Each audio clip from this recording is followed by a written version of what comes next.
another question that I know KK has no idea what I'm about to say. I think I talked to you about it briefly.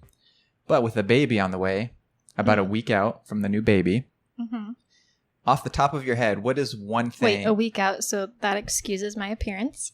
Sure. Okay. Of course. Any day, actually. It's not a week. She's thought she was going to go in labor last night. I said, whoa.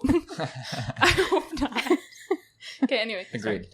Sorry, so, if you had to give like one little piece of advice, or what is something that you think is important about just living that you would want the baby to know, or, you know, does that make sense? Yeah. Like something we've learned? Yeah, anything. Like, or what is something that's really important that you feel like has changed your life, or how the world works, and what you hopefully they've discovered that at a young age. I know what I'm going to say, but I think I have something that's important, but I also have something different that's like something I learned. okay, that's fine. Okay. Go ahead, share one of them. Oh. Importance, I think just how important family and like really close friends are. It's a good one. Like, I don't feel like anybody else can replace your family. And just, I don't know. I've never felt like I've like disrespected my parents in a way. And like, I feel like, I don't know what I'm trying to say. I feel like you're trying to say like honoring your family. Yes. You have a great foundation of a family. And even when there's times that you disagree with them or there's differences, you all have never dishonored each other. Right. And you never speak Yes. negatively about them in a sense of dishonoring them. Yeah. Thanks for putting those words in my mouth. That's what I was trying to say. I think that's important. Yeah. You hold them to a high standard. And when you're away from them, you still find a way to build them up. You don't let people tear them down. There's a spit on the mic. Okay. And what was your other point in light of that? Go ahead. I have to remember. Okay. Do you want to go or do you want me to? Go ahead. Something that actually you had told me, like actually kind of recently, I guess, which I think was really important, was not making decisions or speaking when you are very emotional or upset at a time. I think taking a step back before making any drastic impacts and stuff like that, because I feel like that's a really big important thing to do. I also think just being kind, just like I feel like that's very important, like, and I feel like that's just an obvious like something you should say, but like even to people you speak to for 2 seconds, like at the grocery store, like just I don't know, just stuff like that. And I think that's important. Yeah, those are simple acts but make huge impacts, I feel. Yeah. And very mature to be able to harness your emotions and then make a rational decision after the fact. Oh, I have one more. Yes.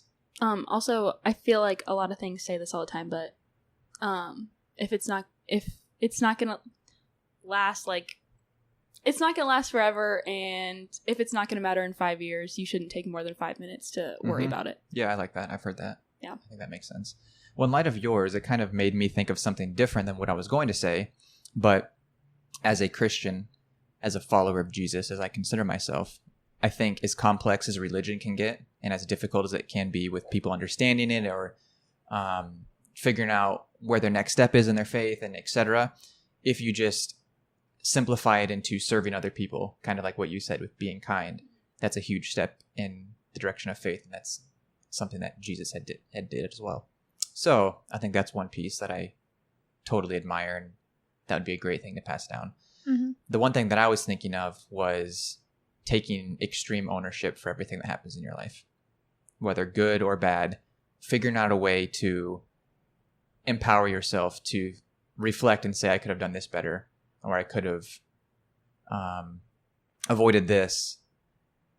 And so no matter what happens, you have some grasp on what is going on. Yeah. Does that make sense? I think there's oftentimes, especially in today, it's really a victim mentality culture. For sure. And so no matter what happens around you, they find a way to pity themselves, where in reality, there's usually some opportunity that you had to make a difference or change the outcome of what happened.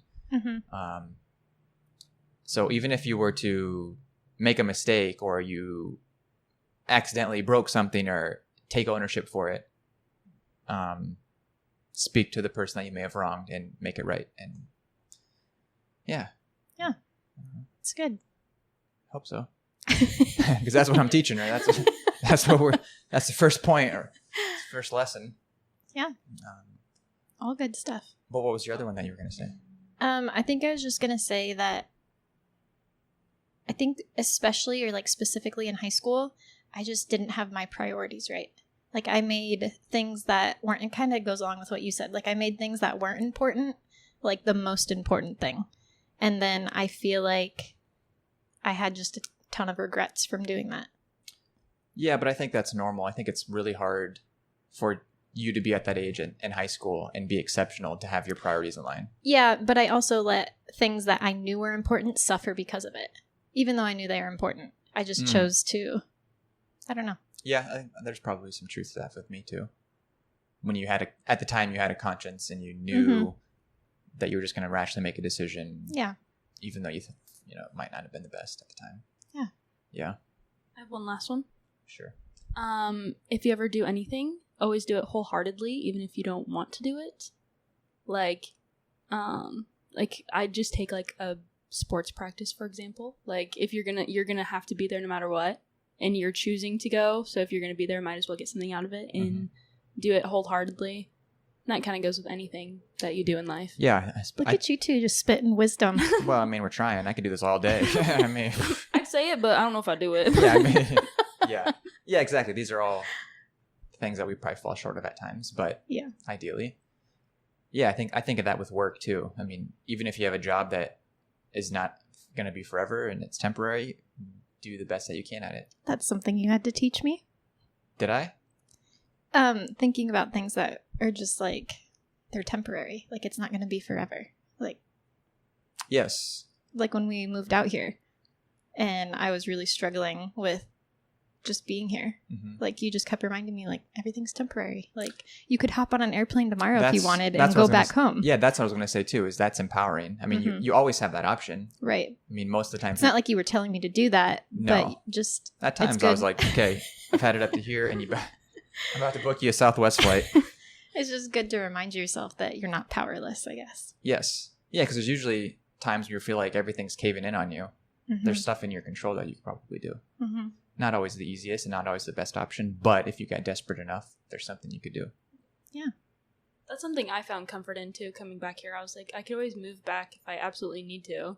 And I was like, yes, you told me I have to stay here for a year, but I'm like, you have my money, so I didn't. You can just keep it. Well, like, Again, you don't have to stay here, but it'd be nice if I did, considering you upgraded for me, which I appreciate very much. Yeah, I mean, again, that's an example. Like, if you were to leave, I wouldn't fall victim and say, oh my gosh, KK, I wouldn't blame you. Figure out a way to take ownership for that situation to happen. I could have avoided it in the first place. I would have just given you my money anyway, because I could, it's technically like I don't have it, because it's true. It's not in my site anyway. It is in my account, correct? Yes. So. Whose account?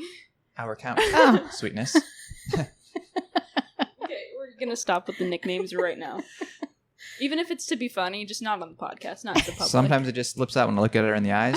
I just say... Maybe that's something we need to talk about. What? About how KK loves how we talk to each other. That? Or the fact that you've called her babe. Okay, why are we putting that out in the world? That was a huge slip Mike does up. it on accident, by the way, and it's not fun, and then he gets very upset with himself, and he's like... No, but the other night, Mike was in the kitchen, and you and I were on the couch. And from the kitchen, Mike goes, babe, and then you asked me something. And then Kirsten goes, what'd you say? And then you started to talk to her like she was me, and I'm like... Clearly, I didn't know who responded.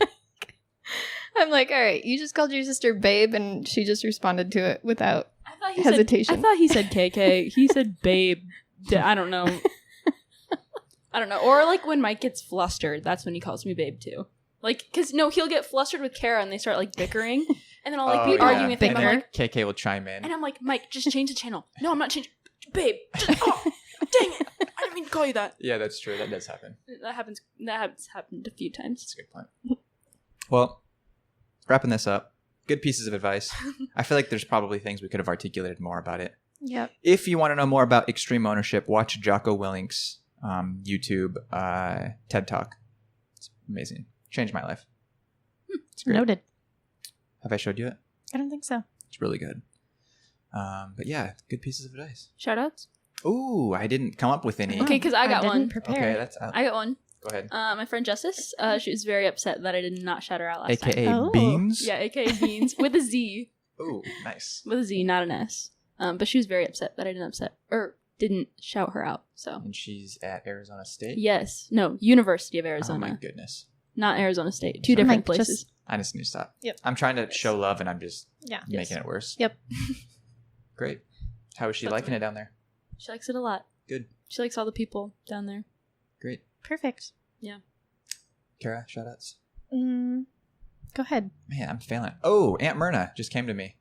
She recommended this interview with Led Zeppelin lead singer. What's his first name?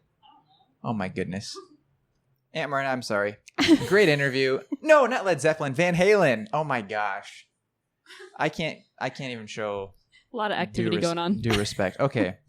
Van Halen. This is what happens when you don't prepare. Why am I blanking on his first name? Anyways.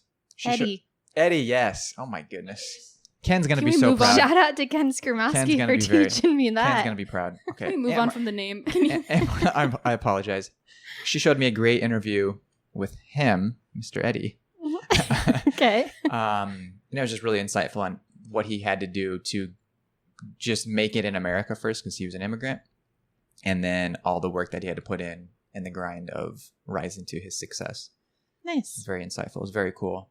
Aunt Myrna was kind of going down some stories of her and Uncle Bruce at concerts, front row, Oh, man. rocking out, which blew Sounds my mind. amazing. Which, yeah, I just can't picture that, but that's awesome. So, yeah, shout out to Aunt Myrna. Nice. Any more? I don't Kara? think I have a shout out today. Nothing? Okay, that's fine. We don't. Always shout out Callie. Well, We're not shouting out Mike- dogs. I'm ending this. Mike doesn't like when I bring the We dogs. start bringing the into it. dogs in, and people are already tuned out. But God bless you, Callie, and shout out to Coco. All right.